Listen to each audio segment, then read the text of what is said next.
ನೀನೀಗ ಪದೇ ಪದೇ ಸ್ಟೇಷನ್ಗೆ ಬರ್ತಾ ಇದ್ರೆ ನಿನ್ನೆ ಅದರ ಕೇಸಲ್ಲಿ ಫಿಟ್ ಮಾಡಿ ಒಳಗಾಕ್ಬಿಡ್ತೀನಿ ಅಷ್ಟೇ. ಇನ್ಸ್ಪೆಕ್ಟ್ರೆ, ನಿಮ್ಮ ಕೈ ಮುಗಿತೀನಿ, ದಯವಿಟ್ಟು ದ್ವೇಷ ಸಾಧಿಸ್ಬೇಡಿ. ನನ್ನ ಹೆಂಡತಿ ಅಂದರೆ ನನಗೆ ಪ್ರಾಣ ಇನ್ಸ್ಪೆಕ್ಟ್ರೆ. ಕಷ್ಟಪಟ್ಟು ಜನಗಳಿಂದ ಹೆಸರು ಸಂಪಾದನೆ ಮಾಡಿದ್ದಾರೆ, ಅವ್ರ ಪ್ರೀತಿ ಸಂಪಾದನೆ ಮಾಡಿದ್ದಾರೆ. ದಯವಿಟ್ಟು ಅದನ್ನೆಲ್ಲ ಹಾಳು ಮಾಡಬೇಡಿ. ನೀವು ಅವ್ರಿಗೆ ಅನ್ಯಾಯ ಮಾಡಿದ್ರೆ ಅವರು ನಂಬ್ಕೊಂಡಿರೋ ಎಲ್ಲ ಜನಗಳಿಗೂ ಅನ್ಯಾಯ ಮಾಡ್ದಂಗೆ. ದಯವಿಟ್ಟು ಇನ್ಸ್ಪೆಕ್ಟ್ರೆ ಇದನ್ನ ಇಲ್ಲಿಗೆ ನಿಲ್ಲಿಸ್ಬಿಡಿ, ಬೇಕಂದ್ರೆ ಕಾಲ್ಗೂ ಬೀಳ್ತೀನಿ. ಏನ್ ಮಾತಾಡ್ತಿದ್ಯಾ ಸುಬ್ಬು ನೀನು? ನೀನ್ ಯಾಕೆ ಇವ್ರ ಕಾಲಿಗೆ ಬೀಳ್ಬೇಕು? ನಾನ್ ಏನು ತಪ್ಪು ಮಾಡಿಲ್ಲ. ನಾನ್ ಸತ್ಯನ ನಂಬಿದ್ದೀನಿ. ನ್ಯಾಯ ಯಾವತ್ತಿದ್ರೂ ನಮ್ ಪರವಾಗಿರುತ್ತೆ ಸುಬ್ಬು. ನಮಗ್ ಏನೂ ಆಗಲ್ಲ.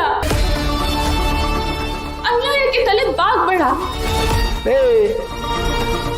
ಅವಾಗ್ಲೇ ಏನೋ ಹೇಳ್ತಿದ್ದೆ ಕಾಲಿಗೆ ಬೀಳ್ತೀನಿ ಅಂತ, ಯಾಕೆ ಸುಮ್ಮನೆ ನಿಂತ್ಕೊಂಡ್ಬಿಟ್ಟೆ? ಸುಬ್ಬು ನಿನ್ಕೋ ಸುಬ್ಬು. ನಾನ್ ಬೇಕಿದ್ರೆ ಜೀವನ ಪೂರ್ತಿ ಈ ಜೈಲಲ್ಲೇ ಇರ್ತೀನಿ. ನೀನ್ ಮಾತ್ರ ಅವ್ನ ಕಾಲಿಗೆ ಬೀಳ್ಬೇಡ ಸುಬ್ಬು. ಸುಬ್ಬು, ಇವರೆಲ್ಲ ಸೇರಿ ನಾಟಕ ಮಾಡ್ತಿದ್ದಾರೆ, ಪಿತೂರಿ ಮಾಡ್ತಿದ್ದಾರೆ. ಇವರೆಲ್ಲ ಆ ವಿಜಯಾಂಬಿಕಾ ಚೇಲಗಳು. ಅವ್ರ ಚಪ್ಲಿ ನೆಕ್ಕವನಿಗೆ ನೀನ್ ಯಾಕೆ ಕಾಲಿಗೆ ಬೀಳ್ತೀಯ?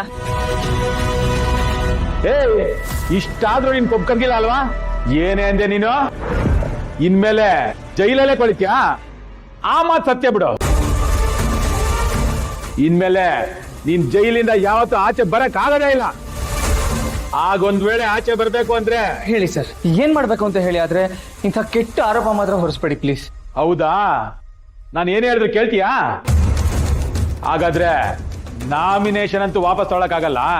ನೀವೇ ಒಂದು ವಿಡಿಯೋ ಮಾಡಿ ವೈರಲ್ ಮಾಡಿ, ನಾನು ಡ್ರಗ್ ಡೀಲರು, ನನ್ಗೆ ಓಟ್ ಹಾಕ್ಬೇಡಿ, ವಿಜಯಾಂಬಿಕಾ ಮೇಡಮ್ ಒಳ್ಳೆಯವರು, ಅವ್ರಿಗೆ ಓಟ್ ಹಾಕಿ ಅಂತ.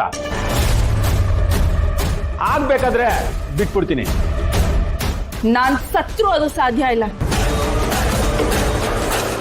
ನಾನು ಗಂಗಾಧರ್ ಮೂರ್ತಿಗಳ ಮೊಮ್ಮಗಳು, ವೀರೇಂದ್ರ ಸರ್ ದೇಸಾಯಿ ಅವ್ರ ಮಗಳು. ಅವ್ರ ಸಿದ್ಧಾಂತಗಳನ್ನ, ಅವ್ರ ತತ್ವಗಳನ್ನ ನಾನು ಯಾವತ್ತೂ ಬಿಟ್ಕೊಡಲ್ಲ. ನಿಮ್ಮಿಂದ ಆಗಿರೋ ಅನ್ಯಾಯಕ್ಕೆ ನೀವು ಉತ್ತರ ಕೊಡ್ಲೇಬೇಕು. ನಮಗ್ ನ್ಯಾಯ ಸಿಗ್ಲೇಬೇಕು. ಏನೋ ನ್ಯಾಯಕ್ಕೆ ಗೆಲುವು ಸಿಗುತ್ತಾ?